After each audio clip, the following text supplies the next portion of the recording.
हमारे साथ हैं टाटा म्यूचुअल फंड के सीईओ इक्विटीज़ राहुल सिंह, जिनके पास इन्वेस्टिंग में 26 वर्षों से ज़्यादा का अनुभव है। राहुल फंड मैनेजमेंट और रिसर्च टीम को लीड करते हैं। आइए उनसे समझते हैं कि इस उतार चढ़ाव भरे माहौल में वो किस तरह से एसेट एलोकेशन कर रहे हैं। Rahul ji, good morning. बहुत बहुत शुक्रिया। एक वन वे रैली के बाद मार्केट में फाइनली थोड़ा कंसोलिडेशन, थोड़ी वॉलेटिलिटी शायद होना भी चाहिए। मार्केट में वन वे चीज़ें चलनी नहीं चाहिए। किस तरीके से आप इस फेज़ को अब अप्रोच कर रहे हैं, कंसिडरिंग आपके पास पैसा लगातार आ ही रहा होगा?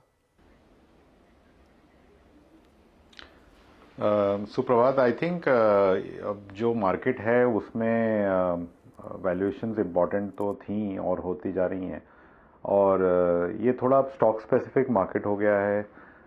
कुछ स्टॉक्स जहाँ पे हमें फंडामेंटल्स अभी भी ठीक दिख रही हैं, हम वहीं पे करेक्शन पे ऐड कर रहे हैं। और दूसरी बात यह है कि जो लार्ज कैप का जो स्पेस है उसकी जो वैल्यूएशन है वो मिड कैप और स्मॉल कैप के मुकाबले थोड़ी सी ज़्यादा रीज़नेबल लग रही है।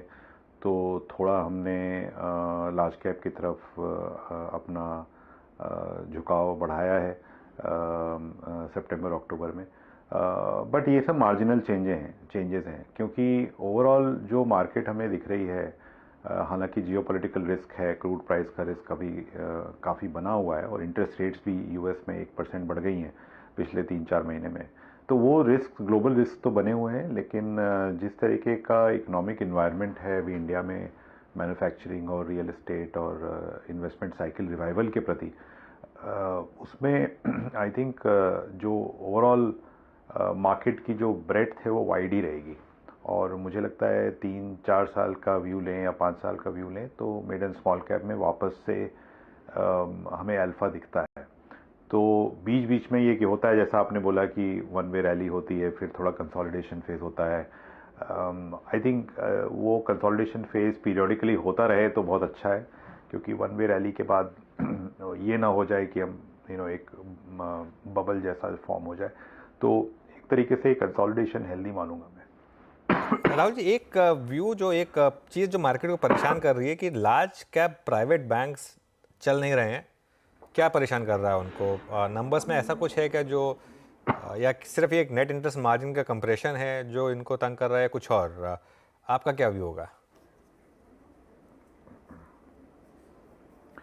नहीं, आई थिंक इसमें थोड़ी ओवर ओनरशिप भी है, और ओवर ओनरशिप डोमेस्टिक से ज़्यादा एफआईज में ज़्यादा ओवर ओनरशिप है।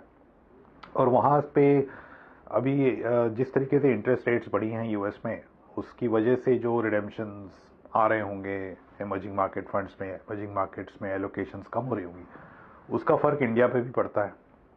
और अगर ये ओवर ओन्ड स्टॉक्स हैं एफ के पोर्टफोलियोज़ में, तो उसका कहीं ना कहीं हमें जो है उसका इफेक्ट जो है महसूस हो रहा है।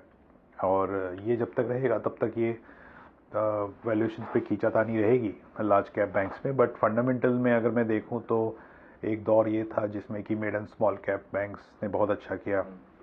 अब जो है वहाँ रिस्क बढ़ रहे हैं, वैल्यूएशंस भी बढ़ गई हैं, रिस्क भी बढ़ रहे हैं अनसिक्योर्ड लेंडिंग वगैरह में। तो मेरा मानना यह है कि फंडामेंटल तरीके से अगर देखा जाए तो लार्ज कैप बैंक्स ज़्यादा रीजनेबल लग रहे हैं आज के दिन में, और रिस्क भी काफ़ी कम है उसमें compare to mid and small caps. So दोनों तरीके से अगर मैं एक साल का व्यू लूँ तो मुझे लगता है कि लार्ज कैप बैंक्स वापस से आउट परफॉर्म कर सकते हैं mid and small cap banks को।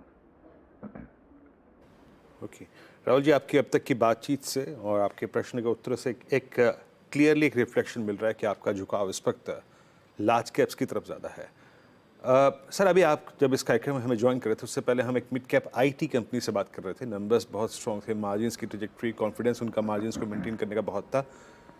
आपने आईटी के नंबर्स को कैसे रीड किया, और इन नंबर्स में ही मिड कैप आईटी कंपनियों ने अच्छे नंबर्स दिए, अपनी गाइडेंस को कुछ कुछ जगह बढ़ाया भी है, मार्जिन्स को मेंटेन किया है, इसके बावजूद के वेज हाइक्स काफ़ी सब्सटेंशियल थे, और प्राइस मूवमेंट भी मिड कैप आईटी का स्ट्रॉन्ग था।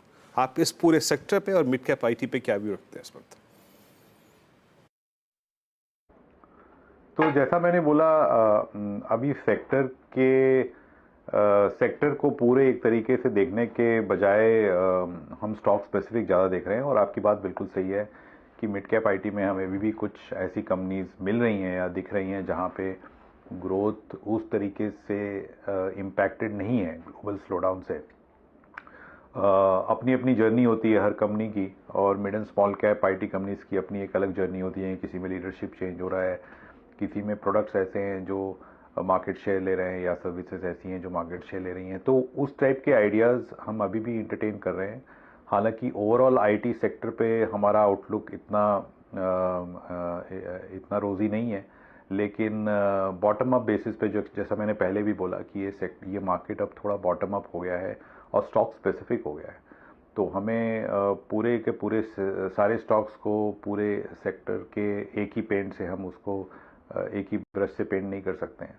और उस हिसाब से मिड कैप आईटी में अभी भी कुछ ऐसी कंपनीज हैं जो ये सारे ग्रोथ स्लोडाउन को बीट कर पा रही हैं और कन्विंसिंगली बीट कर पा रही हैं। सो उन पे हमारा ध्यान रहेगा, और जो कि होना भी चाहिए, बिकॉज अल्टीमेटली अल्फा वहीं से क्रिएट होगी।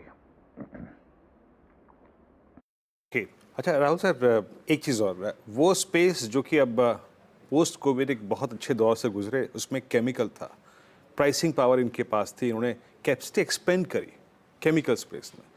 अब प्राइसिंग पावर आपके हाथ में नहीं है, डिमांड इतनी स्ट्रॉन्ग नहीं है। आप ऑलरेडी अगर आप देखें हाई कैपेसिटीज पे ऐड कर रहे थे। कुछ कंपनियों ने तो आज से 2-3 क्वार्टर पहले बहुत मेगा, आई थिंक, जो जिसे कहते हैं ना इन्वेस्टमेंट प्लान्स, एक्सपेंशन प्लान्स की टिप्पणी भी की थी। अब आपको कोई वजह नज़र आ रही है इन लेवल्स पे केमिकल्स में एंटर करने का, या फिर आप इसको अवॉइड कैटेगरी में रखेंगे इस वक्त? केमिकल्स में देखिए बहुत ग्लोबली बहुत डीस्टॉकिंग चल रही है, और चाइना जिस तरीके से केमिकल मार्केट में वापस से फ्लडिंग कर रहा है, या एक तरीके से ओवर सप्लाई की सिनेरियो जो बन गई है, वो अभी मुझे लगता है कुछ दिन और चलेगी, कुछ क्वार्टर्स और चल सकती है। कुछ ग्लोबल कंपनीज की भी गाइडेंस एग्रोकेमिकल्स में इतनी अच्छी नहीं आई है।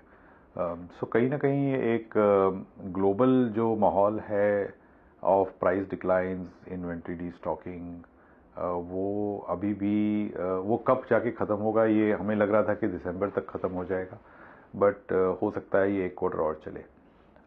सो कंपनीज ऑब्वियसली, कुछ कंपनीज इंडिया में काफ़ी स्ट्रॉन्ग है और काफ़ी अच्छा काम कर रही हैं केमिकल स्पेस में या क्रैम स्पेस में।